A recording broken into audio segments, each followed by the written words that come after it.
Big tension big fight मध्ये आपलं स्वागत। आपण पाहता रणसंग्राम। आपल्याबरोबर आता श्याम जाजू, भारतीय जनता पक्षाचे प्रवक्ते श्याम जाजू हे सुद्धा आहेत। या सेगमेंटच्या आधी श्याम जाजू तुमच्या माहिती करता सांगतो, आपण कर्नाटकातल्या बिग फाईट्स याची माहिती घेतली। त्यात बंगलोर साऊथ, चिकबल्लारपूर आणि शिमोगा हे 3 मतदारसंघ होते। यावर प्रतिक्रिया ज्येष्ठ पत्रकार भरत कुमार राऊत। तुम्ही अतिशय चांगले निवडलेले आहेत मतदारसंघ। हे एक तर प्रातिनिधिक आहेत, नंबर 2 ची गोष्ट ते पिक्युलियर आहेत।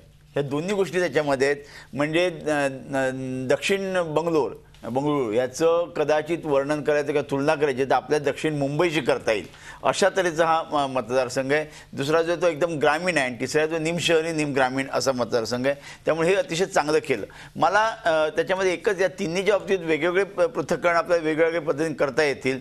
अनंत कुमार यांना तिकडे थोडं झुकतं माप द्यावं लागलं। याचं कारण असं की ते बराच काळ एक तर ते खासदार आहेत, ते मंत्री राहिलेले आहेत आणि त्याच्यापेक्षा महत्त्वाची गोष्ट म्हणजे मी बंगळुरूमध्ये राहिलेलो आहे, गेलेलो आहे अनेक वेळा।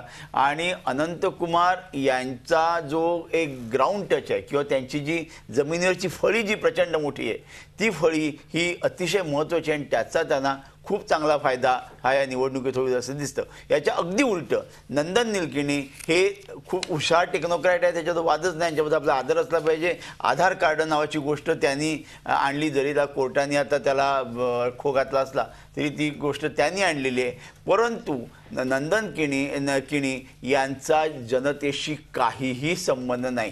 ते ॲब्सोल्यूट टेक्नोक्रॅट आहेत आणि त्यामुळे त्यांना धड तिकडे त्या पद्धतीची कानडी बोलता येत जसं माझ्या कानावर आलेलं आहे। मला अनंत कुमारांच्याबद्दल मी इतके जास्त सांगू शकतो यांचं कारण असं ते महाराष्ट्राचे जावई आहेत। महाराष्ट्राचे जावई आहेत, त्यामुळे मला त्यांच्या घरातली माहिती मला दुसरा प्रश्न रत्नाकर महाजन यांचा विचारायचा आहे की बी.एस. येदियुरप्पा आल्यानंतर काँग्रेसला एक आनंदाच्या उकळ्या अशा फुटलेल्या होत्या की चला आता भ्रष्टाचाराचा मुद्दा आता भारतीय जनता पक्ष उठवू शकत नाही। परंतु येदियुरप्पांच्या विरोधात भ्रष्टाचाराच्या विरोधी आंदोलनाचं रान आपणही उठवू शकलेलं नाहीत असं दिसतंय। नाही, भारतीय जनता पक्षाबद्दल किंवा त्यांच्या वर्तनाबद्दल अशी खात्री कुठल्याही प्रकारे देता येणार नाही। ज्या कामामध्ये ते चिखलात रुतल्याप्रमाणे रुतले आहेत त्याच्याच बाबतीत ते इतरांवर अगदी जोरात आरोप करू शकतात आणि अगदी जोरात चर्चा करू शकतात, हे अनेक वेळा सिद्ध झालेलं आहे। त्यामुळं काँग्रेसला उकळ्या फुटण्याचा वगैरे काही सवाल नाही आणि तशी संधी भाजप कधी देत नाही। पण मुद्दा असा आहे की येडियुरप्पांच्या पापांवर पांघरून घालत इतरांच्या डोळ्यातलं कुसळ हे लोकांच्या समोर काढून दाखवण्याची जी भारतीय जनता पक्षाची आत्तापर्यंतची वर्तनशैली होती तिचा साफ पर्दाफाश येदियुरप्पांना पुन्हा पक्षात घेतल्यामुळे झाला।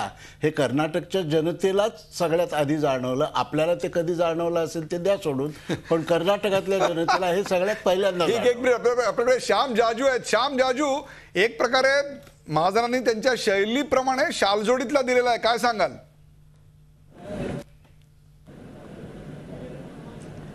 रत्नाकर महाजन म्हणाले की भाजप ती संधी देत नाही। महाजन फार सिनियर आहेत, मी त्यांना म्हणतो संधी राजकारणात द्यायची नसते, संधी घ्यायची असते। आणि काँग्रेसला भ्रष्टाचाराच्या विरोधात संधी या देशामध्ये कधीच मिळू शकणार नाही। याचं कारण काँग्रेसचं त्या विषयातलं इतकं नैतिक पतन झालेलं आहे की किती सत्य जरी गोष्ट असली तरी ते मांडण्यासाठी असणारी जी नैतिक पातळी आहे ती काँग्रेस गमावून बसलाय आणि तेच उद्याच्या रिझल्टमध्ये दिसणार आहे। त्यामुळे या देशामध्ये भ्रष्टाचार या विषयामधले काँग्रेसला बोलण्याचं कुठलंही नैतिकता राहिलेली नाही। त्यामुळे येडियुरप्पांच्या विषयात त्यांना बोलण्याचं काही हे नाही। जोपर्यंत भारतीय जनता पार्टीचा सवाल आहे, अजूनपर्यंत या क्षणापर्यंत येडियुरप्पांच्यावर एकही आरोप सिद्ध झालेला नाही। एकही आरोप सिद्ध झालेला नसताना त्याला त्वरित गुन्हेगार ठरवणं असं असेल तर काँग्रेसचा एकही उमेदवार निवडणुकीच्या रिंगणात उतरू सुद्धा शकणार नाही। त्यामुळे काँग्रेसने भ्रष्टाचाराच्या विषयात बोलण्याचा विषय सोडून द्या। भारतीय जनता पार्टीवर जोपर्यंत सवाल आहे, अनंत कुमारच्या मतदारसंघाबद्दल आपण बोलत होतो, अनंत कुमार हे एक कार्यकर्ता म्हणून निर्माण झालेलं नेतृत्व आहे। 5 वेळा ते त्या मतदारसंघातून निवडून आलेले आहेत आणि या संपूर्ण मतदार या देशातल्या लोकसभेत सर्वात श्रीमंत उमेदवार त्यांच्या विरोधात होता।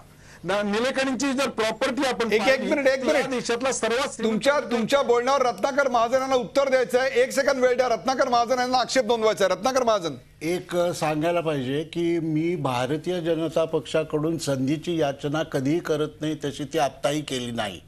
पण एक मुद्दा लक्षात आणून दिला पाहिजे की येडियुरप्पांच्या बाबतीत जे आत्ता निरीक्षण नोंदवण्यात आलं, महाराष्ट्रातल्या भाजपच्या नेत्यांना हाच निरोप द्यावा आणि हेच अशोक चव्हाणांच्या बाबतीत सुद्धा खरं आहे असं त्यांच्या तोंडून वदवून घ्यावं अशी माझी नम्र विनंती आहे. एक प्रकारे महाराष्ट्र आणि कर्नाटक यांच्यातला सीमावाद जेवढा महत्वाचा आहे त्यापेक्षा सुद्धा महाराष्ट्र आणि कर्नाटक यांच्यामधला उमेदवारांच्या भ्रष्टाचारी पार्श्वभूमीचा वादही तेवढाच महत्वाचा आहे. तुर्तास आपण कर्नाटक आणि महाराष्ट्र हा प्रश्न किंवा त्या प्रश्नाचं भिजत गोंगडं तसंच ठेवूया. बिहारचे प्रतिनिधी आपल्याबरोबर साकेत कुमार असणार आहेत. एका ब्रेक नंतर त्यांच्याकडे जाऊया आणि मग या प्रश्नावर पुन्हा येऊया. मला विश्वंभर चौधरींना सुद्धा शिमोगाबद्दल विचारायचं आहे, पण तेही एका ब्रेक नंतर. आता आपण बिहारमध्ये जाऊयात. बिहारमधल्या बिग फाईट्स कोणत्या आहेत पहा आपल्या स्क्रीनवरती. माधेपुरामधनं जेडीयूचे शरद यादव विरुद्ध आरजेडीचे पप्पू यादव हे निवडणुकीच्या रिंगणात पाहायला मिळत आहेत. पाटलीपुत्रमधनं मीसा भारती आरजेडीच्या वतीनं तर रामकुमार यादव भाजपच्या वतीनं उमेदवार आहेत, जे पूर्वी सोबत होते ते आता मात्र विरोधात पाहायला मिळत आहेत. लालू प्रसाद यादव यांच्या कन्या राबडी देवी आरजेडीच्या वतीनं तर राजीव प्रताप रुडी भाजपच्या वतीनं सारण मतदारसंघातनं एकमेकांच्या विरोधात शड्डू ठोकलेले पाहायला मिळत आहेत.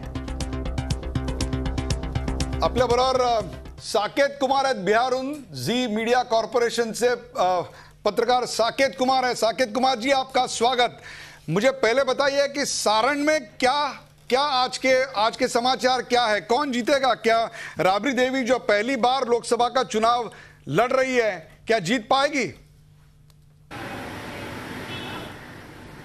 जी देखिए उदय जी, जहां तक सारण लोकसभा सीट की बात अगर की जाए तो यहां लड़ाई सीधे तौर पर राजीव प्रताप रूडी जो बीजेपी के उम्मीदवार है उनसे है राबड़ी देवी का, और कहीं ना कहीं जो विरासत है लालू यादव की सारण क्षेत्र से उसे संभालने की कोशिश यहां राबड़ी देवी कर रही हैं. लेकिन काफ़ी मुश्किल उनको यहां पर मुश्किल का सामना करना पड़ रहा है. काफ़ी कांटे की टक्कर है, चूंकि राजीव प्रताप रूडी भी पिछली बार अगर पिछले लोकसभा चुनाव की बात करें 2009 में तो 45,000 वोट से वहां पर वो हारे थे.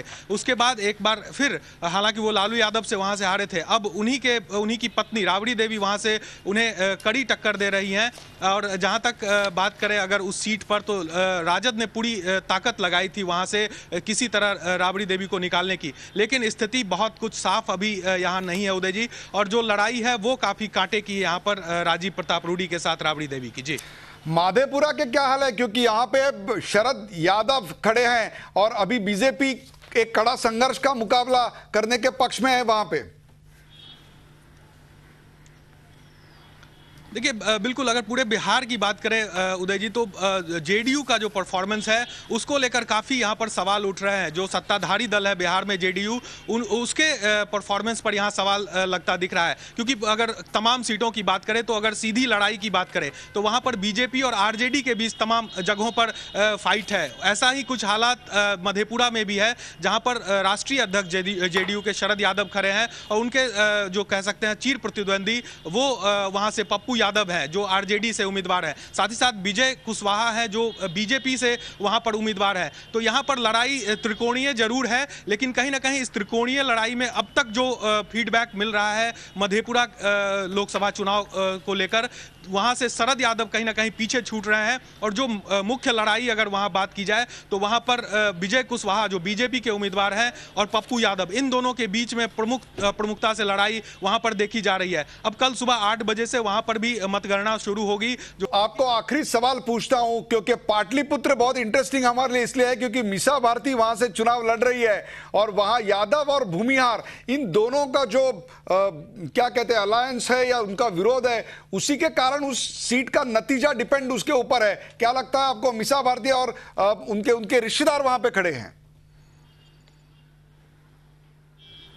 देखिए बिल्कुल रामकृपाल यादव जो आरजेडी के बहुत बड़े नेता माने जाते थे और लालू यादव के दाहिने हाथ कहे जाते थे रामकृपाल यादव, उन्होंने ऐन चुनाव से पहले राजद छोड़ दी, चूंकि उन्हें वो सीट चाहिए थी पाटलिपुत्रा की सीट, लेकिन वहां से लालू यादव ने अपनी बेटी मीसा भारती को वहां से खड़ा करवाया था। इसके बाद रामकृपाल नाराज हुए और उन्होंने बीजेपी का दामन थामा था। इसके बाद ये फाइट कह सकते हैं काफी कांटे की फाइट यहाँ भी देखने को मिल रही है जो पाटलिपुत्रा लोकसभा सीट है। हालांकि दोनों उम्मीदवार यादव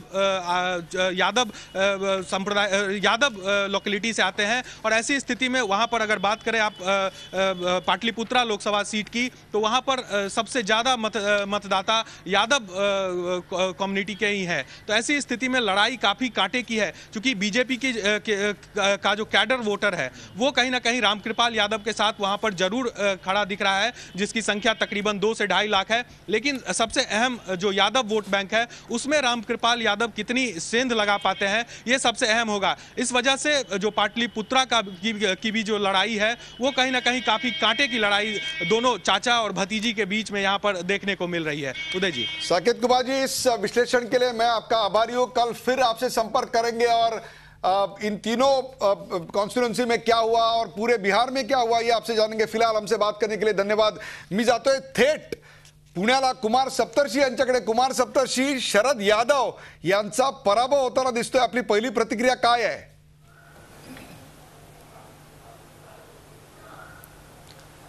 शरद यादव हा विद्यार्थी दशेपासून राजकारणात असलेले हे व्यक्तिमत्व आहे आणि तसा तो चिवट आणि जिद्दीचा माणूस आहे। त्यामुळं हार जरी झाली तरी राजकारणामध्ये संपणारा माणूस नाहीये, ही माझी पहिली प्रतिक्रिया।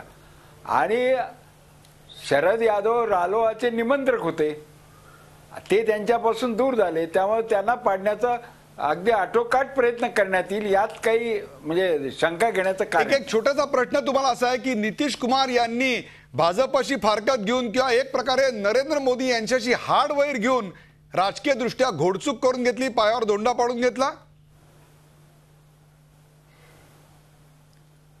असं मला वाटत नाही। कारण नितीश कुमार, शरद यादव किंवा लालू यादव हे सर्वजण जयप्रकाश नारायणांच्या आंदोलनातून जगाला माहीत झालेले नेतृत्व आहेत। हे विद्यार्थी नेते होते सर्व। एवढंच नाही तर डेप्युटी चीफ मिनिस्टर होते मोदी भाजपचे, ते सुद्धा त्याच आंदोलनात त्या मुलांच्या बरोबरचेच। तर याच्यामध्ये आयडिओलॉजी ते आपली जपतायत असं दिसतंय। अटल बिहारी वाजपेयी यांच्या नेतृत्वाबरोबर त्यांना आपल्या आयडिओलॉजीला पूर्ण वाव होता, कारण अटल बिहारी तेवढे उदारमतवादी होते। मोदींच्या बरोबर त्यांचं काही आयडेंटिटीच राहणार नाही, त्यांचा चेहराच बदलेल आणि त्यांचा जनाधारी जाईल असं त्यांना वाटलं। त्यावरून ते आपण लालू यादव बघा, शरद यादव बघा, आपण याच्यावर भरतकुमार राऊत काय म्हणतात पाहूया। भरतकुमारजी, बिहारमध्ये परिस्थिती पूर्णपणे पालटताना दिसते। अगदी बरोबर आहे। ज्या क्षणी नितीश कुमार यांनी पाठिंबा काढून घेतला आणि काँग्रेस बरोबर सोयरीक केली, त्याच वेळी मला असं वाटतं की नितीश कुमार यांच्या पायाखालची वाळू ही सरकलेली आहे आणि त्याच्यामुळे इतक्या मोठ्या मला त्यांच्या 18 सीट होत्या, त्याच्यामध्ये थेट 3, 4 किंवा 5 वर येण्याची शक्यता आहे, ते सोडून त्याच्यामध्ये जात नाही। आता आपण ज्या मतदारसंघांबद्दल बोलतो आहोत, माधेपुरा म्हणा किंवा पाटलिपुत्र, सारण, या सगळ्यांमध्ये एक सामायिक बाब अशी आहे, या तिन्हीमध्ये लालू प्रसाद यादव यांचं कुटुंब इन्व्हॉल्ड आहे, तिन्हीमध्ये। त्याच्यामध्ये पप्पू यादव हे त्यांचे मेवणे आहेत, पाटलिपुत्रामधल्या मिसा देवी या त्यांच्या कन्या आहेत आणि राबडी देवी त्यांच्या पत्नी आहेत। या तिघांची ही लढाई आहे आणि शरद यादव विरुद्ध पप्पू यादव ह्यांची ही लढाई तर अशी आहे की आता यांनी जसं सांगितलं, कुमारने जसं सांगितलं की हे सगळे जयप्रकाश नारायण यांचे चेले आहेत। जयप्रकाश नारायण यांच्या चळवळीची फाटाफूट झाली आज पूर्णपणे, आणि ते दुर्दैवी आहे। हे सगळं दुर्दैवी आहे। ज्या म्हणजे नितीश कुमार काय किंवा शरद यादव काय, लालू प्रसाद यादव काय, ही सगळी एकाच मुशीतली माणसं आता एका मला दुर्दैव असं वाटतं की ज्या सारणमध्ये जयप्रकाश नारायण यांचा जन्म झाला किंवा कार्यक्षेत्र होतं, त्या सारणमध्ये आज वेगळ्याच प्रकारची लढाई दिसते। गोखले, काय सांगाल? बिहारमधल्या निवडणुकांना मी प्रत्यक्ष म्हणजे त्या प्रचाराच्या वेळेला मी हजर राहिलेलो आहे आणि तिथला प्रचार कोणत्या पातळीवरती चालतो तेही मी पाहिलेलं आहे। परंतु मला स्वतःला असं वाटतं की शरद यादव आणि त्यांच्या विरोधात नितीश कुमार असं काहीसं चित्र या पुढल्या काळामध्ये उभं राहण्याची शक्यता आहे. कारण असं आहे की शरद यादवांनी डायरेक्टली नितीश कुमारांवरती अलीकडच्या काळामध्ये हल्ला केलाय. तो छुपा असेल पण ते त्या नितीश कुमारांच्या रणनीतीमध्ये काहीतरी गडबड आहे या संदर्भात डायरेक्टली बोललेत. त्यामुळे मला स्वतःला असं वाटतं की शरद यादवांची निवडणूक ही नितीश कुमारांसाठी प्रतिष्ठेची राहिली नसावी की काय अशी शंका यावी इतपत ते सगळं वातावरण गंभीर झालेलं. मला एक छोटासा प्रश्न विचारल्यानंतर मी प्रकाश जोशी यांच्याकडे जाणार आहे. उद्या शरद यादव आणि नितीश कुमार यांचे संबंध फाटतील असं आपल्याला वाटतं का? जर नितीश कुमार यांच्या उपस्थित असताना शरद यादव यांचा पराभव झाला तर? शरद यादव पडले तर नितीश कुमारांपासून शरद यादव बाजूला होतील. प्रकाश जोशी काय सांगाल? नाही, आपण जर बघितलं तर बिहारमधलं राजकारण जे आहे ते गेल्या 5 वर्षात आमूलाग्र बदललेलं आहे. त्याचं महत्त्वाचं कारण असं आहे की जनलोकशक्ती पक्षाचे जे रामविलास पासवान आहे, यापूर्वी NDAचे सहभागी होते, ते मधल्या काळात NDAपासून दूर गेले आणि त्यांनी वेगळ्या प्रकारे राजकारण केलं. परंतु या निवडणुकीत ते परत NDAकडे आलेलं असल्यामुळे आपण ह्या ज्या लढती बघतोय त्या लढतीमध्ये तिथला जो दलित समाजाची जी मतं आहेत ती मतं यावेळेस भाजपच्या बाजूने फिरण्याची शक्यता असल्यामुळे कुठंतरी मोदीची वेव, मोदी लाट आणि त्याच्याबरोबर हे झालेले ग्राउंड लेवलवरचे जे राजकीय बदल आहेत त्याचा परिणाम या तिन्ही मतदारसंघावर होईल. त्यामुळे लालू प्रसाद यादव यांच्या दृष्टीने ही अतिशय अटीतटीची आणि निकराची लढाई आज तिथं झालेली आहे.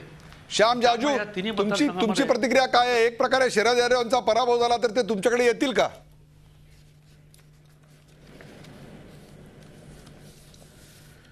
JDUच्या कार्यपद्धतीमध्ये अनेक वेळा शरद यादव आणि नितीश कुमार यांच्यामधले मतभेद चव्हाट्यावर आलेले आहेत.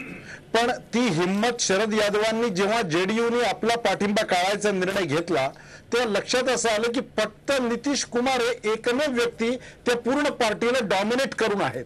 आपल्याकडे मुख्यमंत्री पद असताना त्यांनी जॉर्ज फर्नांडिसचे जे हाल केले, जॉर्ज फर्नांडिस सारख्या रिस्पेक्टेड नेत्याला त्यांनी ज्या प्रकारे अपमानित करून विड्रॉ करायला लावलं आणि त्यांची रिटायरमेंट केली आणि त्याच्यानंतर आता शरद यादवशी त्यांनी पंगा घेतला आणि विशेषतः भारतीय जनता पार्टीपासून NDA पासून दूर जाण्याचा निर्णय केवळ व्यक्तिगत महत्वाकांक्षेपोटी त्यांनी केला. संपूर्ण पार्टी त्यांच्याबरोबर नसताना केवळ आपल्या मुख्यमंत्री पदाचा शेल्टर घेऊन तेवढ्याच एका डॉमिनेशननी त्यांनी तो निर्णय करायला लावला आणि त्याचा खामियाजा त्यांना उद्याच्या निकालामध्ये भोगावा लागणार आहे. या देशात सर्वात जास्त किंमत ज्यांना मोजायला लागते आहे ते आहे JDU पार्टी आणि काँग्रेसने सुद्धा त्यांना चीट केलं.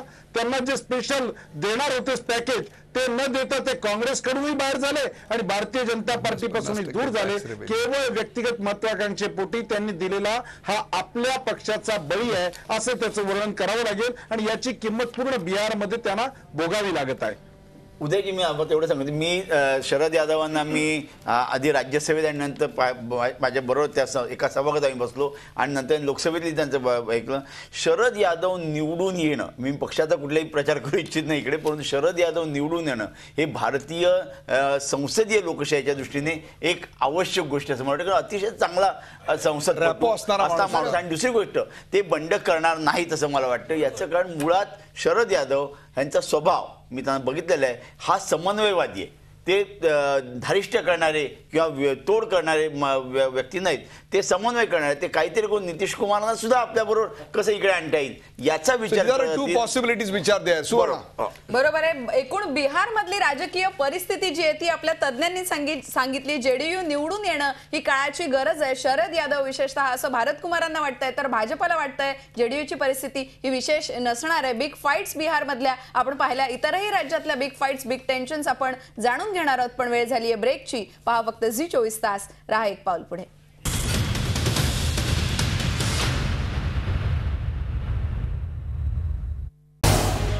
झी24 तास, रहा एक पाऊल पुढे.